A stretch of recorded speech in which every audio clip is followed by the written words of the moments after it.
সময়মতো শিশুদের হামের টিকা না দেওয়া বিগত দুই সরকারের ক্ষমাহীন অপরাধ বলে মন্তব্য করেছেন প্রধানমন্ত্রী তারেক রহমান।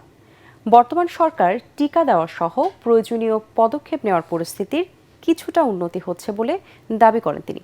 রাজধানীর ওসমানী স্মৃতি মিলনায়তনে সারা দেশের উপজেলা স্বাস্থ্য ও পরিবার পরিকল্পনা কর্মকর্তাদের সম্মেলনে এসব কথা বলেন প্রধানমন্ত্রী। বিস্তারিত মইনুল আহসানের রিপোর্ট।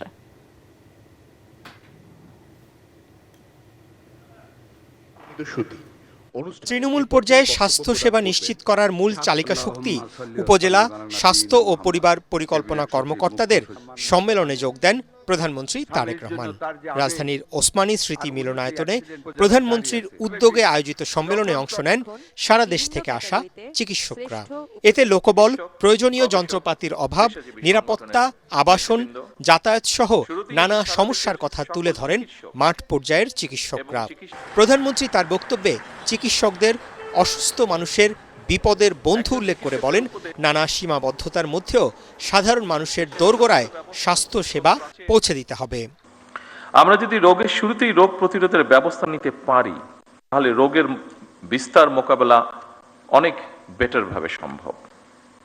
আমাদের এই নীতি বাস্তবায়নে উপজেলা স্বাস্থ্য ও পরিবার কল্যাণ কর্মকর্তাদের ভূমিকা, অর্থাৎ আপনাদের ভূমিকা অনস্বীকারযোগ্য। আওয়ামী লীগ ও অন্তর্বর্তী সরকারের সমালোচনা করে প্রধানমন্ত্রী বলেন, বিগত সরকারের অবহেলার কারণেই সারা দেশে হাম ছড়িয়ে পড়েছে। সারা দেশে শিশুদেরকে হামের টিকা না দেওয়ার ফলে বিগত ইমিডিয়েট দুটি সরকারের জীবন বিনাশী ব্যর্থতা মনে হয় ক্ষমাহীন অপরাধ।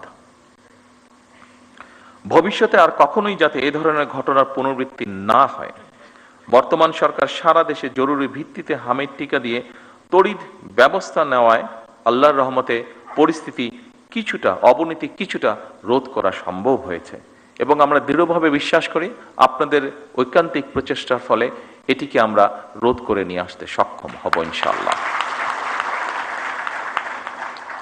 এবং এই জন্য আমরা যেই রোধটি করতে পেরেছি, হঠাৎই সমস্যাটি থেকে শিশুদেরকে রক্ষা করতে পেরেছি, এই জন্য আমি সারা দেশের সকল চিকিৎসক এবং স্বাস্থ্যকর্মী সহ আপনাদের সকলকে সরকারের পক্ষ থেকে আন্তরিক ধন্যবাদ জানাতে চাই। নারীদের অগ্রাধিকার দিয়ে 1 লাখ নতুন স্বাস্থ্যকর্মী নিয়োগ, পর্যায়ক্রমে স্বাস্থ্য খাতে জিডিপির 5% বরাদ্দ সহ তার সরকারের বিভিন্ন পরিকল্পনার কথা তুলে ধরে সবার সহযোগিতা চান প্রধানমন্ত্রী তারেক রহমান। এ সময় উপজেলায় সমন্বিত উন্নত সেবা, মাতৃস্বাস্থ্য ও প্রসূতি সেবা প্রদান, সেবা গ্রহীতার সংখ্যা বৃদ্ধি, জরুরি চিকিৎসা সেবা নিশ্চিত করা সহ বিশেষ অবদান রাখায় 6 জন চিকিৎসককে পুরস্কৃত করা হয়। সুস্থ মইনুল আহসান, এটিএন বাংলা, ঢাকা। ডাক্তার শোভন কুমার।